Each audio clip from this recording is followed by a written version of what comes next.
ભક્તિ એટલે શું? ભગવાન સ્વામિનારાયણે પોતે એની વ્યાખ્યા કરતા લખ્યું છે, મહાત્મ્ય ભૂરી સ્નેહ, કહેતા કે અતિશય મહાત્મ્ય યુક્ત પ્રીતિ એનું નામ ભક્તિ. બ્રહ્મ સ્વરૂપ શાસ્ત્રીજી મહારાજના જીવનમાં ભગતજી મહારાજ માટે પણ આવી જ મહાત્મ્ય સહિત પ્રીતિ હતી. એવી એમની ગુરુ ભક્તિ હતી. કાર્યાણીના 11મા વચનામૃતની અંદર શ્રીજી મહારાજ પ્રીતિનું લક્ષણ બતાવતા વાત લખે છે કે પોતાના પ્રિયતમની મરજીને એ ક્યારે લોપે નહીં. જે દિવસથી શાસ્ત્રીજી મહારાજ ભગતજી મહારાજની અંદર જોડાયા ત્યારથી ભગતજી મહારાજ માટે રાન રાન અને પાન પાન પોતે થઈ ગયેલા. એમની એક પણ આજ્ઞા, એમનું એક પણ વચન એ એમણે ક્યારે ઉઠાવ્યું નહોતું. અને એ એમના પ્રસંગોમાં આપણને દેખાય છે કે કેવી ગુરુ ભક્તિ એ પોતે એ આવી રીતના ભગતજી મહારાજ પ્રત્યે દર્શાવતા. સાધુ રામરતનદાસ નામે એક સંત, એમને આવી રીતના વિજ્ઞાનાનંદ સ્વામી આપેલા ચરણારવિંદ હતા, પરંતુ એ બહુ ઝાંખા હતા. અને એ વખતે એવી પદ્ધતિ હતી, પ્રણાલી હતી કે જે મંડળધારી હોય એની પાસે આવી રીતના શ્રીજી મહારાજના ચરણારવિંદની જોડ આપવામાં આવે, અને જેની પાસે જોડ હોય એની પાસે સાધુ રહે. એ વખતે આ રામરતનદાસજીએ યજ્ઞપુરુષદાસજી પાસે જે ચરણારવિંદની જોડ હતી એ જોઈ. એ ખૂબ સારી હતી એટલે એમને એ લેવાની ઈચ્છા થઈ, એટલે એમણે યજ્ઞપુરુષદાસજી પાસે એ ચરણારવિંદની જોડ અદલા બદલી કરવા માટે વાત કરી.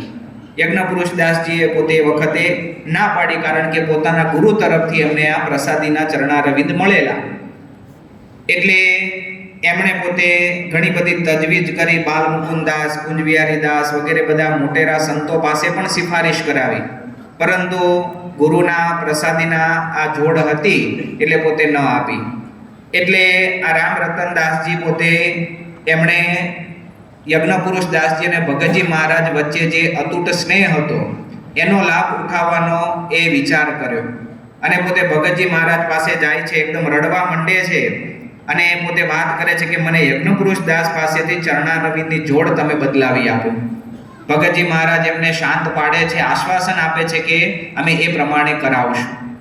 પછી પોતે યજ્ઞપુરુષદાસજીને બોલાવે છે અને બધી વાત કરે છે કે આવી રીતના આ ચરણારવિંદની જોડ તમારે બદલી આપવાની છે. એટલે યજ્ઞપુરુષદાસજીએ તરત જ તૈયારી બતાવી, પરંતુ એ વખતે એ સંતે એવું કહ્યું કે ના, બદલાવાની નહીં, મને એ જોડ તમે એમનેમ અપાવો. એટલે ભગતજી મહારાજ પણ એકદમ આવી રીતના આ વચન સાંભળીને પોતે ઉદાસ થઈ ગયા, અંતર્વૃત્તિ કરી ગયા. એ વખતે યજ્ઞપુરુષદાસજી જે શબ્દો બોલે છે એમાં એમની ગુરુ ભક્તિ દેખાય છે. એમણે કહ્યું કે તમે જેમ રાજી થાઓ એમ હું કરવા તૈયાર છું, આપની ઈચ્છા હોય તેમ હું કરીશ. અને એ જ વખતે એમણે પોતે ચરણારવિંદની જોડ હતી એ પેલા સંતને આપી દીધી, અને ભગતજી મહારાજ એકદમ રાજી થઈ ગયા, એમના માથે 2 હાથ મૂકીને આશીર્વાદ આપ્યા. આ વાતની જાણ એ વખતે આચાર્ય વિહારીલાલજી મહારાજને થઈને એમણે ભગતજી મહારાજને ઠપકો આપતા કહ્યું કે જે આવી રીતના મંડળધારી સંત છે એની પાસે જો જોડ નહીં રહે તો કોઈ સાધુ એમની પાસે રહેશે નહીં. એ વખતે ભગતજી મહારાજ પોતે ભાવમાં આવીને બોલ્યા કે ચરણારવિંદના પાડનારા શ્રીજી મહારાજ હું એને આપીશ, માટે તમે એની ચિંતા કરતા નહીં. પરંતુ આપણને ખ્યાલ છે કે આપણી પાસે કોઈ પ્રસાદીની વસ્તુ હોય અને આપણને કોઈ કહે કે ભાઈ તમે આને આપી દો, ઘણું કપરું પડી જાય, ઘણું અઘરું પડી જાય. પરંતુ એ પોતે ભગતજી મહારાજ સાથે એવા પ્રીતિથી જોડાયેલા હતા અને એમણે તરત જ એમની આજ્ઞા એ પોતાના શિરે ચઢાવી લીધી. આવી મોટી આજ્ઞા તો કદાચ પાળી, પણ નાની નાની આજ્ઞામાં પણ હંમેશા તત્પર રહેતા. એકવાર ભગતજી મહારાજ આવી રીતના સંઘ સાથે નડિયાદ જવા નીકળ્યા અને રસ્તાની અંદર ગુતાલના સીમાડામાં પહોંચ્યા.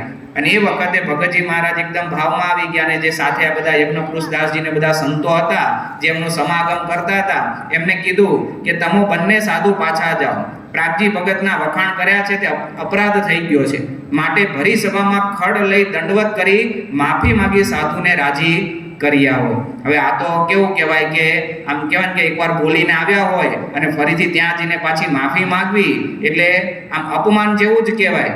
પરંતુ ભગતજી મહારાજની ઈચ્છા હતી એટલે બંને સંતો તરત જ ત્યાંથી પાછા વળી ગયા અને લગભગ સાંજના 5 વાગે વરતાલ મંદિરે પહોંચ્યા. એ વખતે સભા મંડપની અંદર બધા સંતો ત્યાં ઉતારો બધાનો રહેતો, તો આસને જઈ બધાને દંડવત કરી માફી માંગી અને પાછા રાત્રે એ પોતે નડિયાદ પહોંચી ગયા. તો ગુરુની એક નાની આજ્ઞા એ પણ પોતે ભલે એમાં કદાચ અપમાન વેઠવું પડે તો પણ વેઠીને એ પોતે આવી રીતના એમને રાજી કર્યા.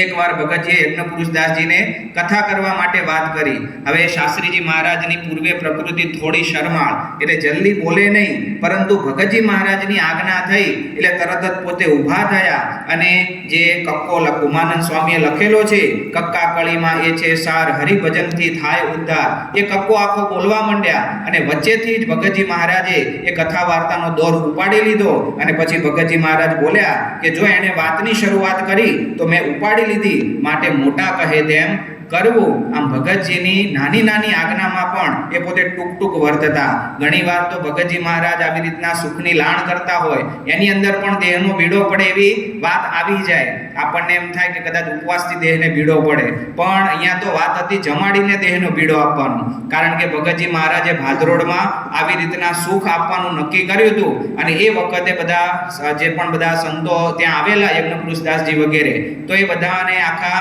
આવી રીતના રસોઈ બધી આપેલી અને એની અંદર ભગતજી મહારાજે રોટલાની આવી રીતના રસોઈ કરવાનું કીધું. એટલે બધા રોટલા જમવા બેઠા ને ભગતજી મહારાજ પોતે આવી રીતના રોટલા પીરસાવે. એમ કરતા 1 રોટલો, 2 રોટલા, 3 રોટલા, 3 રોટલા એ નાનકડા યજ્ઞપુરુષદાસજીને જમાડ્યા. હવે શાસ્ત્રીજી મહારાજની કાયા તો એકદમ સુખ લકડી અને આમ કહેવાય કે નીચું શરીર એટલે કંઈ બહુ જમી શકે નહીં, પરંતુ ભગતજી મહારાજ પીરસાવતા હતા તો પોતે જમી ગયા. પછી ભગતજી મહારાજે કીધું કે હવે અડધો રોટલો જમો.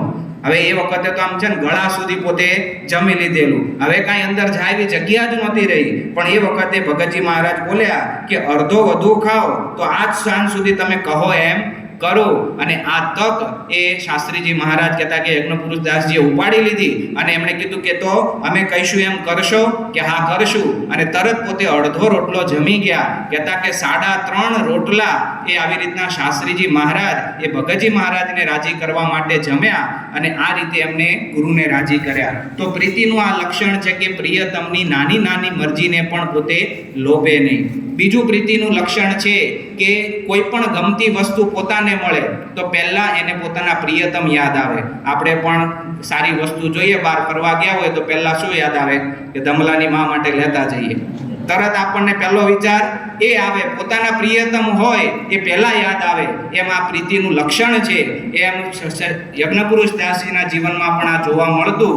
જીવન ચરિત્રની અંદર મહુવામાં યજ્ઞપુરુષદાસજી હતા ને એમને કોઈક 3 કેરી આપી ગયેલા. એ વખતે આવી બધી વસ્તુ મળવી દુર્લભ હતી, એટલે એ વખતે આપી ગયા તો તરત જ એમણે આવી રીતના ભગતજી મહારાજને સુધારીને જમાડી. સંવત 1981માં ધનસુરની અંદર પોતે શાસ્ત્રીજી મહારાજ વિરાજમાન હતા જબલપુરની અંદર, અને એ વખતે આણંદના પુરુષોત્તમભાઈ જોરાભાઈ એમના ઘરે સ્વામીશ્રી પધારેલા અને સાંજે આખી પૂનમનો સમયો કરવામાં આવેલો. એની અંદર સ્વામી પોતે કથા વાર્તાની અંદર ભગતજી મહારાજ સાથેની પોતાની સ્મૃતિ એ પોતે વર્ણવતા વાત કરે છે કે પોતાને જે સ્વામી તેને ભોગવવાના જે પદાર્થ તેને પોતે ભોગવાને અર્થે ઈચ્છે જ નહીં તે સાચો દાસ.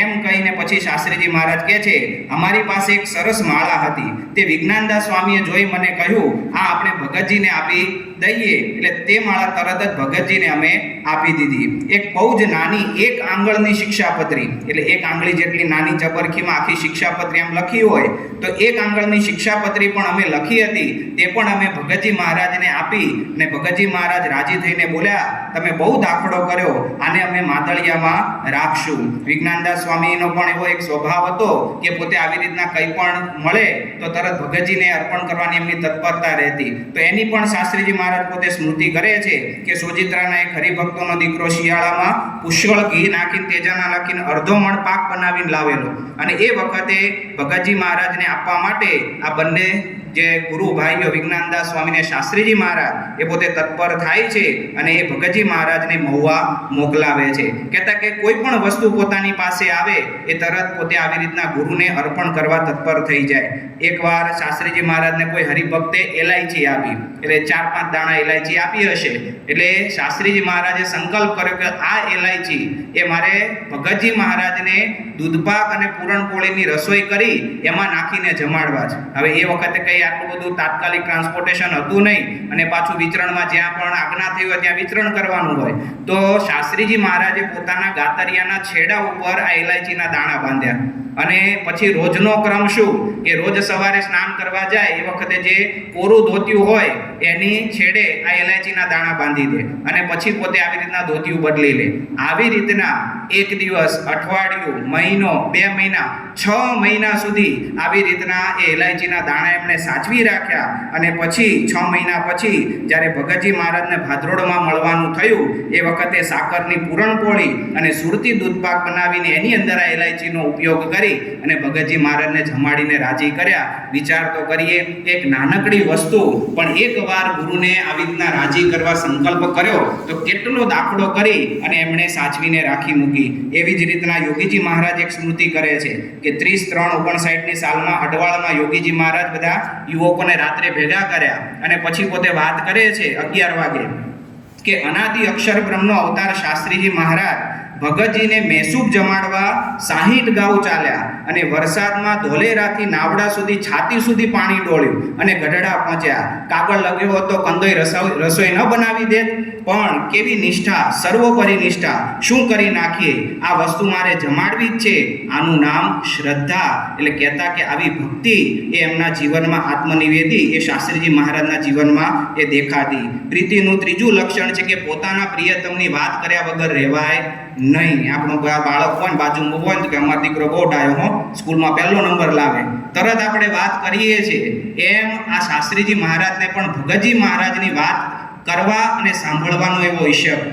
ચુનીભાઈ પટેલ પોતે સ્વામિનારાયણ પ્રકાશ 1949નું જે સ્વામિનારાયણ પ્રકાશ છે એની અંદર પોતાનો અનુભવ વર્ણવતા લખે છે કે શાસ્ત્રીજી મહારાજને જેવો મહાપ્રભુ તરફનો પ્રેમ છે તેવો જ તેમના ગુરુ શ્રી ભગતજી મહારાજ પ્રત્યેનો છે. કોઈ ભગતજી મહારાજની વાતો કરતો હોય અને જો પોતે સૂતા હોય તો પણ એકદમ બેઠા થઈ જાય અને શાંતિથી સાંભળે અને પછી પોતે જ આગળ વાત કરવા મંડી પડશે. વાત કરતા તેઓ શ્રી ભગતજીનો ઉચ્ચાર કરે છે તે કેટલા ભાવથી કરે છે, તેમાં તેમના તરફનું કેટલું વાલ છે તે જણાઈ આવે છે. એટલે ભગતજી મહારાજ પ્રત્યે આવું અપાર એમને હેત હતું, પ્રેમ હતો, તો પોતે આવી રીતના એ ભગતજી મહારાજ પ્રત્યેની વાત કરવામાં પણ ક્યારે થાકતા નહીં. સ્વામી શ્રી યજ્ઞપુરુષદાસજી એમને જ્યારે અમદાવાદની ચિઠ્ઠી મળી કહેતા કે વિચરણ કરવાની આજ્ઞા થઈ, તો એ વખતે અમદાવાદના મંદિરમાં જે હરિભક્તો આવે એમને દરેકને ભગતજીના મહિમાની વાતો કરે અને પછી બધાને વડતાલ એટલે અમદાવાદ ભગતજી મહારાજ એ વખતે હતા તો એમના દર્શન સમાગમ કરવા માટે મોકલે અને પછી જ્યારે બધા વાતો કરીને પાછા આવતા હોય ત્યારે સ્ટેશને સામે મળવા જાય અને મળતા પછી રસ્તામાં આવતા બધી વાતચીત જાણે કે ભગતજી મહારાજ કેવા અત્યારે શોભાયમાન છે, શું અત્યારે કરે છે, એમણે શું વાત કરી, એ બધી બેસીને આખી વાતો સાંભળે અને પાછા એના સર્વે સમાચાર બધા એ પાકા કરે. તો આવો એમને એ ભગતજી મહારાજનો મહિમા નિર્ગુણદાસ સ્વામી પોતે પોતાનો યુવાની કાળનો એ અનુભવ એ વર્ણવતા હર્ષદભાઈ દવેને પોતે પત્રમાં લખે છે. સંવત 12/12/1944 સંવત 2001 માક્ષરવદ 12 નિર્ગુણ સ્વામી પોતે લખે છે, હું વડોદરા ભણતો હતો ત્યારે ભગતજી મહારાજનો યોગ થયો. તે ટાઈમે પૂજ્ય શાસ્ત્રીજી મહારાજ વડોદરે પધારે. ત્યાં સંવત 1950માં મારે ઓળખાણ થઈ ને વાડી ગામના સ્વામિનારાયણ મંદિરમાં રહીને સ્વામીશ્રી ભણતા. વડોદરામાં ગોવિંદભાઈ માસ્તર, શિવશંકરભાઈ, ઉલ્લાસરામભાઈ વગેરેના સમાગમથી કથા વાર્તામાં પણ મને રસ ઉત્પન્ન થયો. ભગતજી મહારાજ વિશે અનન્ય નિષ્ઠા જામતી ગઈ અને એમ કરતા એક દિવસ સાંજે ઠાકોરજી જાગ્યા પછી થોડી વારે અમે મળ્યા. ઠાકોરજી જાગે એટલે 4 વાગે ઠાકોરજી આપણા સાંજે જાગે, એના પછી બેઠા ને સાંજના 6 વાગે મને પ્રદક્ષિણામાં બેસીને વાતો કરવા લાગ્યા. સંધ્યા આરતી ગઈ ને શયન આરતી ગઈ, પછી વાતોનો રંગ જામ્યો. તે વખતે એમની ઉંમર 30 વર્ષની એટલે કે શાસ્ત્રીજી મહારાજની ઉંમર 30 વર્ષની ને મારી ઉંમર 19 વર્ષની. તે એટલી બધી નિષ્ઠાની ઇતિહાસની વાત થઈ કે જ્યારે અમે નોખા પડવાના થયા ત્યારે બીજા દિવસના સવારના 4:15 વાગ્યા. ઓહો, શું એમને વાતો કરવાનો ઉમંગ! મને પણ ભગતજી મહારાજનો નવો પ્રસંગ થયેલો તે વાતો સાંભળવાનો ઉમંગ ગણો. સ્વામીએ લાગટ 10 કલાક વાતો કરી. ત્યાર પછી અમારે હેત થયું. જો કેટલો પોતાના ગુરુનો મહિમા ગાવાનો એમને ઈશક હતો. અને હર્ષદભાઈ દવે તો પોતે ઘણીવાર કહેતા કે મને શાસ્ત્રીજી મહારાજે ઓછામાં ઓછું 100 વખત ભગતજી મહારાજનું જીવન વૃત્તાંત એ સંભળાવેલું છે. એકના એક વ્યક્તિ, એકના એક પ્રસંગો વારે વારે કહેવાના થાય તો આપણને કંટાળો આવી જાય, પરંતુ શાસ્ત્રીજી મહારાજને પોતાના ગુરુ પ્રત્યેની કેવી ભક્તિ હશે, કેવું હેત હશે, કેવી પ્રીતિ હશે કે પોતે 100 વખત એ આવી રીતના હર્ષદ કાકાને પોતે આવી રીતના વાતો કરેલી. તો ભગતજી મહારાજ પ્રત્યે શાસ્ત્રીજી મહારાજને એક આદર્શ શિષ્ય તરીકે એવો અનન્ય પ્રેમ હતો. કે બ્રહ્મ સ્વરૂપ શાસ્ત્રીજી મહારાજના ચરણોમાં પ્રાર્થના કરીએ કે આપને જેવું ભગતજી મહારાજમાં અનન્ય હેત અને પ્રીતિ હતી, એવું જ અનન્ય હેત અને પ્રીતિ અમને ગુરુ હરિ મહંત સ્વામી મહારાજમાં થાય એવી બળ બુદ્ધિ શક્તિ તમે આપજો.